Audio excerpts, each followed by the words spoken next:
जो कपड़े पहनते थे उन्हें कई दिनों तक नहीं बदलते। जहां सोते वहीं थूकते और मलमूत्र त्याग भी कर देते। चारों तरफ गंदगी ही गंदगी फैल गई।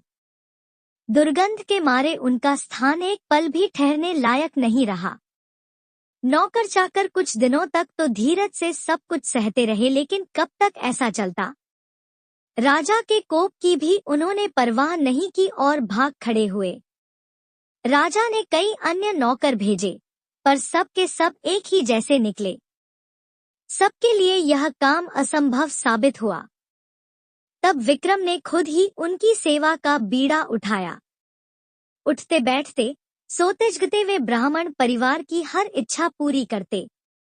दुर्गंध के मारे माथा फटा जाता, फिर भी कभी अपशब्द का व्यवहार नहीं करते। उनके कहने पर विक्रम उनके पांव भी दबाते। ब्राह्मण परिवार ने हर संभव प्रयत्न किया कि विक्रम उनके आतिथ्य से तंग आकर अतिथि सत्कार भूल जाएं और अभद्रता से पेश आएं, मगर उनकी कोशिश असफल रही।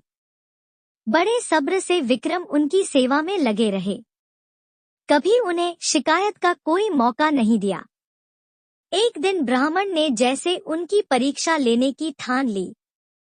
उसने राजा को कहा कि वे उसके शरीर पर लगी विष्ठा साफ करें तथा उसे अच्छी तरह नहला धोकर साफ वस्त्र पहनाएं।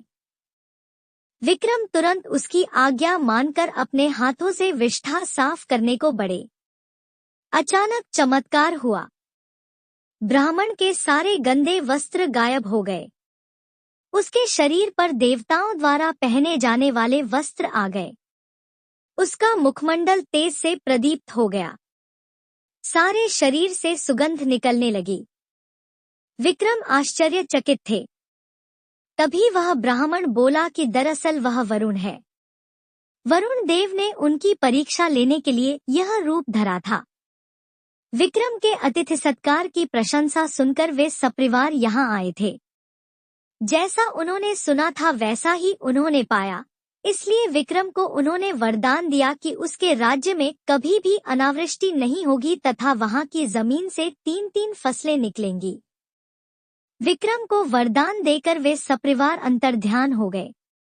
इतना कहकर रविभामा बोली, बताओ राजन, क्या तुम में इतना धैर्य है कि इस तरह से किसी का आतिथ्य सत्कार कर सको? राजा भोज असमंजस में पड़ गए और बिना कुछ कहे अपने कक्ष में लौट गए। अगले दिन 7वीं पुतली कौमुदी ने रोका राजा भोज का रास्ता।